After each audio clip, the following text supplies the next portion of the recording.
हाय, hello, नमस्कार. तर स्वागत आहे तुमचं माझ्या एका मिनी ब्लॉगमध्ये. तर आज आहे संडे आणि संडे स्पेशल मी मस्त करत आहे कोळंबी बिर्याणी आणि त्याच्यानंतर मस्त 65 करणार आहे चिकनचं. तर माझी इथे कोळंबी बिर्याणीची तयारी चालू आहे. म्हणजे एकीकडे मी बिर्याणी राईस बॉईल करायला टाकलाय आणि त्याच्यानंतर दुसरीकडे मी कोळंबी मसाला करतेय. कोळंबीला थोडा शिजायला वेळ लागतो, त्याच्यामुळे मी आधी कोळंबीचं करून घेतलंय. सो रेसिपी मला जमली नाही करायला व्हिडिओ शूटिंग, कारण की खूप गोंधळ झाला. तर मी तुम्हाला दाखवते, पाहते मी काय करतेय. हो. तर पहा, मी इथे मस्त राईस टाकलेला आहे बॉईल साठी. त्याच्यानंतर इथे कोळंबी शिजतीये आपली. कोळंबीचा मसाला, ह्याची रेसिपी तुम्हाला जर पाहिजे असेल तर माझ्या चॅनेल वरती आहे. फुल व्हिडिओ तुम्ही चेक करा. मला तिथं मी टाकली होती, मागे पोस्ट केली होती. शिजत आली आहे कोळंबी आपली. आता मग थर लावायचं. त्याच्यानंतर इथे मी तयारी करून ठेवली आहे. कांदा, तळलेला कांदा आणि कोथिंबीर चिरून ठेवली आहे वरतून टाकायला.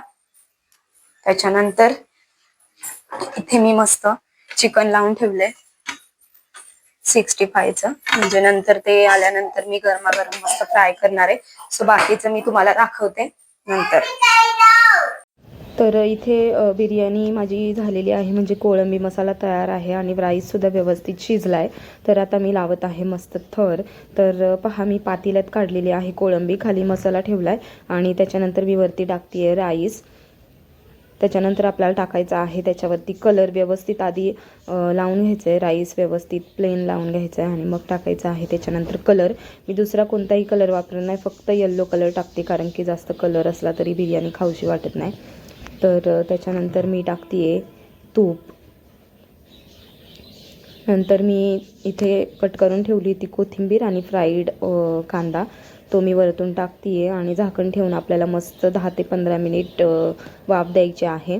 आणि त्याच्यानंतर मग करायला घ्यायचं आहे सर्व. आणि पहा, मी इथे नंतर जे चिकन लावलं होतं 65चं ते मी आता फ्राय करायला घेते. एकदम लो टू मीडियम गॅसवरती आपल्याला हे फ्राईड करायचं आहे. नेमकं झालं काय, त्या दादाने म्हणजे ते पीसेस खूप मोठे ठेवले, त्याच्यामुळे ते शिजायला जरा वेळ लागला.